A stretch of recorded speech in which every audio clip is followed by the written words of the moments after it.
Now, I want to take the same sort of a story and we're going to roam into the 30, the environment.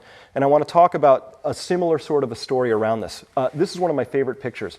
This is a couple of gentlemen.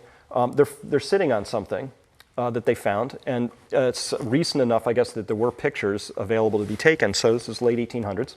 And what they're sitting on is a copper nugget. That was what was available when we first came into the United States and started looking for resources. And guess what? We ran out of nuggets like that. Those all got scooped out of the stream beds pretty quickly. And so that's okay. We went on to the smaller nuggets. That's what you do, right? You start with the good stuff and you go to the slightly smaller stuff. And we ran out of those. And that's okay. We went to copper ores. This is beautiful stuff here at about 10%, bright green band. It's lovely stuff. And we kind of ran out of that. And so in the United States now, this is what our largest copper mine looks like. This is the Bingham Canyon mine. It's 3/4 of a mile deep, 2.5 miles across, and it used to be a mountain. The copper ore grade that comes out of this mine is 0.2%. And we're not doing that because we like to give our engineers challenges, right? We're doing this because that's the stuff that's left.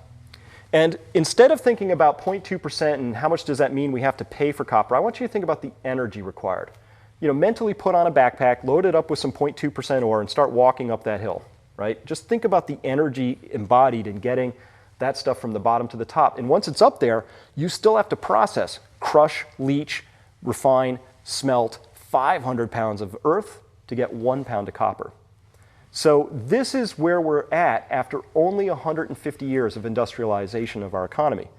Just 150 years, from giant nuggets and stream beds to giant holes in the ground to get this very minor stuff out.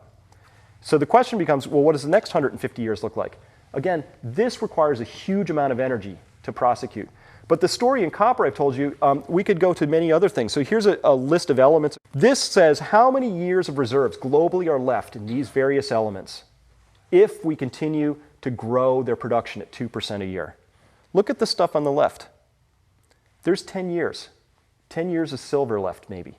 10 years of, maybe 15 years of antimony. Maybe 15 years of gold.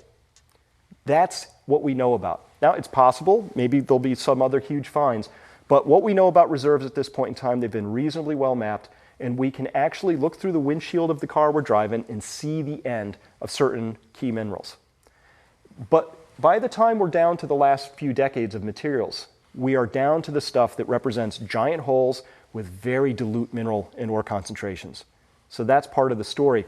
And so what I want you to think about then is when it comes to resources, think about generalized, this is a resource extraction profile, the big green one. We find all the great big nuggets, and then we find the smaller nuggets, then we're down to the 10% ore grade, and then we're down to the hard stuff. And guess what? We'll find that we will get more and more and more stuff out of the ground, and then we'll get less and less and less.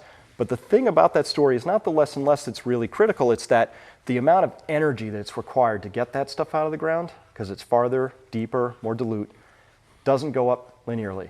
It vaults up enormously. It's not linear. And by extension, that would mean that the cost would also be going up quite a lot. So the question before us is we look at the potential peak of oil and we ask ourselves, what's connected to that? How many things are connected to that? And that is connected to literally everything. We could say a peak in oil might well represent a peak in just about any other key mineral resource that we can think about. If not now, maybe in 10 years. If not then, in 20 years. I'm back to my statement. The next 20 years are going to be completely unlike the last 20 years.